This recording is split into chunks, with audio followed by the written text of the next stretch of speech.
Earth had been cataloged as a marginal species for less than a century, a loud but fragile people who argued loudly in councils,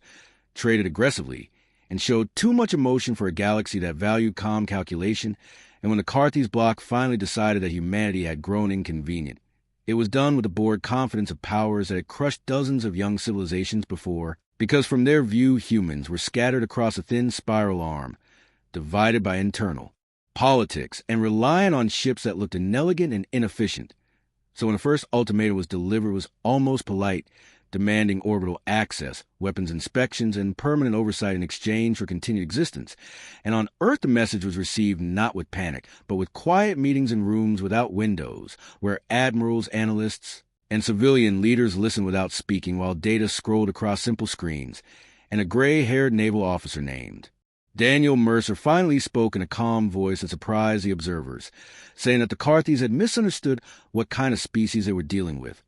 because humanity had never built its strength for display, only for use. And as diplomats argued publicly for time and restraint, the real response began in silence, with reserve fleets activating from hidden orbits, logistics change, shifting priorities, and ancient doctrines written during Earth's own darkest wars being pulled from archives and updated for a wider battlefield. Doctrines based not on honored duels or ritual escalation, but on speed, redundancy, deception, and overwhelming force applied before an enemy understood they were truly at war. And while alien analysts mocked human media broadcasts that showed protests and debates,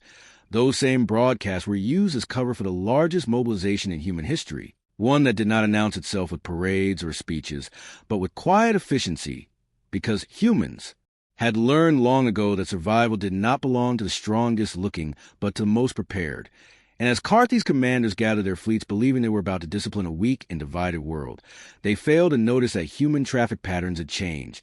that supply ships were vanishing into deep space, that civilian industries were shifting output toward components that only military planners recognized. And by the time the first Carthes task force crossed into human, controlled space, confident and unhurried, the doctrine that Earth had refined over centuries was already in motion, waiting not for permission, not for consensus from a fearful galaxy, but only for the moment when the enemy took the first step and proved that talking was over. The first Carthes task force entered the outer human systems, expecting confusion and delay. But instead they found silence that felt wrong even to their veteran commanders, because there were no panic transmissions, no desperate hails, no visible concentration of defensive fleets. Only empty space and a few civilian beacons still broadcasting routine traffic codes. And Admiral Krell of the Carthes allowed himself a thin smile as he ordered a standard advance formation, confident that intimidation alone would force compliance. Yet even as his ships moved inward, human sensors were already tracking every hull, every energy fluctuation, and every command burst, feeding the data into networks that did not rely on a single command ship or even a single system, because human doctrine assumed loss from the very beginning. And far from frontline Daniel Mercer stood in a hardened command complex beneath a mountain range, listening to reports delivered without urgency, because urgency had been trained out of them, replaced by precision. And when a younger officer asked if they should warn the aliens again, Mercer shook his head and said the warning phase had ended the moment the Carthes crossed the line, and across human space thousands of small actions unfolded that no alien intelligence service had ever considered threatening. Civilian freighters altered course by a fraction of a degree. Research stations went dark and reappeared weeks later somewhere else. Autonomous platforms that had been classified as debris quietly adjusted their orbits, and all of it followed a principle humans called distributed lethality, which meant no single strike could cripple them and no obvious target truly mattered. While on Carthes ships, sensors began to report anomalies that were dismissed as background noise until the first escort frigate vanished without an explosion, without a distress call, simply removed from existence by a weapon that did not announce itself. And confusion rippled through the alien formation as they searched for an enemy that refused to appear, not understanding that humans did not believe in fair warning or formal engagement, only in removing threats as efficiently as possible. And when the second ship disappeared, Krell demanded answers that did not exist in Carthes' tactical doctrine, because their wars were fought by visible fleets and declared battles not by unseen pressure that eroded certainty. And as panic finally, began to creep into alien command channels, the human response escalated exactly as planned. Not with grand reveal, but with a series of precise strikes against communication relays, fuel depots, and command nodes, cutting the task force into isolated fragments that suddenly realized they were alone, watched, and surrounded by an enemy that had studied them far longer than they had ever studied humanity. And in that moment, the galaxy's first lesson about real human military doctrine became clear, though too late to help those who were already trapped inside it. What the Carthy's commanders did not understand as their fragmented task force struggled to regroup was that humanity did not see war as a series of battles, but as a condition to be imposed on the enemy, a constant state of pressure where rest, certainty, and initiative were denied until collapse became inevitable. And this way of thinking had been forged not against aliens, but against themselves during centuries when human nations had learned that symmetrical fights were for the desperate and the foolish. So as the isolated Carthy's ships attempted to re-establish communication, they were met with false echoes, delayed signals, and perfectly forged transmissions that mimicked their own command codes. Because human cyber units had spent decades preparing for enemies with superior hardware by attacking the assumptions behind that hardware. And on one Carthy's cruiser, a junior officer hesitated when an order arrived that seemed correct but felt wrong, a hesitation that saved his life when the ship that followed the order was torn apart by kinetic strikes launched from drones so small and cold they barely registered as threats until impact. And far from the front lines, Daniel Mercer listened as analysts reported not victories but trends, degradation curves, morale indicators inferred from intercepted traffic. Because human doctrine cared less about how many enemy ships were destroyed and more about how quickly the enemy lost the ability to make coherent decisions. And as hours turned into days, the Carthy's high command began to realize that their forward task force was no longer advancing or retreating, but dissolving. Its ships either destroyed, disabled, or drifting without guidance. And worse still, the data they sent back painted a picture that made no sense according to established galactic military theory, because there was no single human fleet to counterattack, no capital ships to target, no heroic stand to overwhelm, only a shifting pattern of losses that could not be predicted or prevented. And when Carthy's political leaders demanded explanations, their admirals could only report that humanity was not fighting them as a pure civilization, but as a threat to be neutralized, applying force with the same unemotional focus humans use when dealing with natural disasters or deadly diseases. And that realization spread quietly through Carthy society because fear travels faster than official statements. And across the galaxy, other powers watched the conflict with growing unease as reports filtered through informal channels that something was wrong at the human frontier, that a supposedly weak species had not merely resisted but had taken control of the tempo of war. And on Earth there were no celebrations, no public announcements of victory, only continued work. Because human leaders understood that doctrine demanded follow-through, escalation without pause, and absolute denial of recovery. And so, while the Carthys struggled to comprehend, their loss as humanity prepared the next phase, one that would move the war from isolated engagements to a demonstration so clear that no council, empire, or coalition could ever again afford to think of humans as weak. By the time the Carthys bloc authorized a full-scale response, it was already operating on information that was hours out of date, because human doctrine assumed that any centralized authority would be slow and therefore exploitable. So while alien shipyards rushed to assemble reinforcement fleets, humanity struck at the invisible scaffolding that made such fleets possible, severing supply contracts through economic warfare, disrupting navigation data that caused delays without obvious sabotage, and applying pressure in ways that looked like unrelated accidents to any observer who did not understand the pattern. And deep inside a mobile command vessel that never stayed in the same orbit twice, Daniel Mercer met with civilian leaders and field commanders through narrow bandwidth links that could survive even if most of human space went dark. And there was no debate about escalation because the doctrine did not ask whether escalation was justified, only whether it was effective, and reports showed that Carthy's merchant traffic was already rerouting. Insurance markets were collapsing, and allied species were quietly reducing cooperation, not out of sympathy for humans, but out of fear of being associated with a losing side. And on Carthy's prime public broadcast still spoke of temporary setbacks, while privately governors demanded additional defenses because rumors had begun to circulate that human attacks did not stop at the battlefield, but followed targets home. And those Rumors were fueled when Akarthi's listening posts near their own core worlds went silent without warning, not destroyed but simply erased from the network. Its crews later found alive but shaken, unable to explain how human forces had boarded and left without being detected,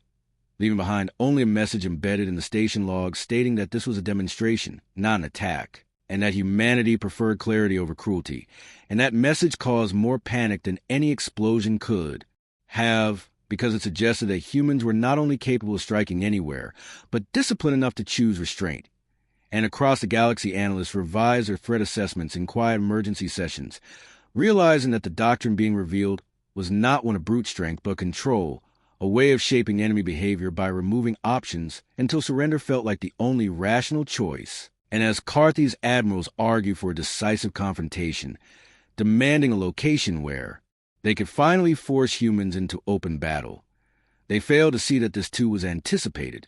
because human doctrine allowed for visible force only when the outcome was already assured. And so as alien fleets massed for what they believed would be a turning point, humanity began to assemble something it rarely showed anyone, a coordinated demonstration of power designed not to win a single war, but to end a century of underestimation in one unmistakable moment. The moment the Carthy's fleets assembled for their long-demanded decisive engagement with humanity, let them see exactly what they wanted to see. Because deception in human doctrine was not about hiding forever, but about revealing truth at the most damaging moment.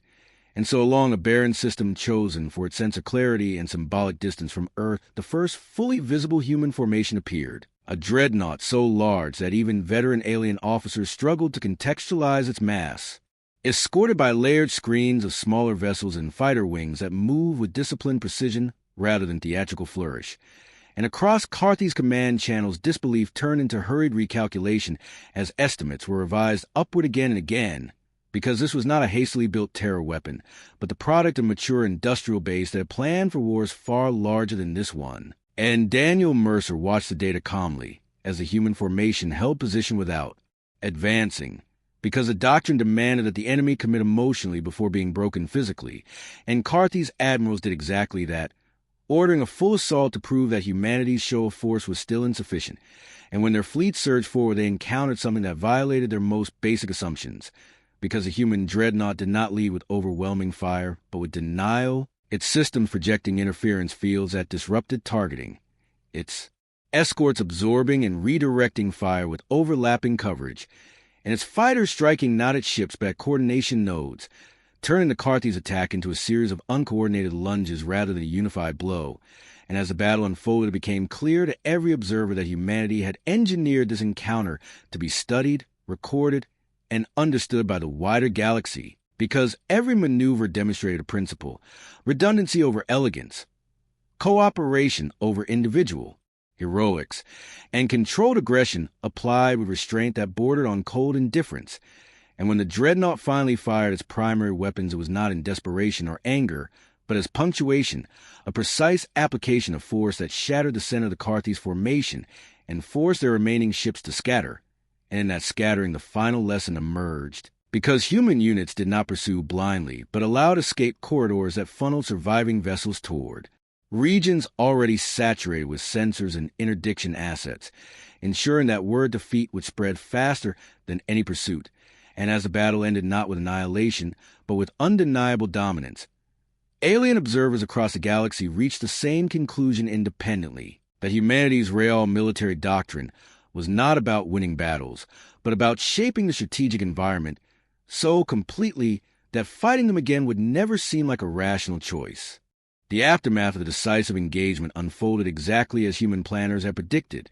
because Doctrine treated victory as a transition rather than an endpoint. And while Carthy survivors limped back toward their core worlds carrying sensor logs and shattered confidence, humanity shifted seamlessly into consolidation, tightening control over key corridors, information channels, and economic arteries without announcing any formal occupation. And this subtlety confused alien observers who expected either retreat or conquest, not the quiet assumption of influence that followed.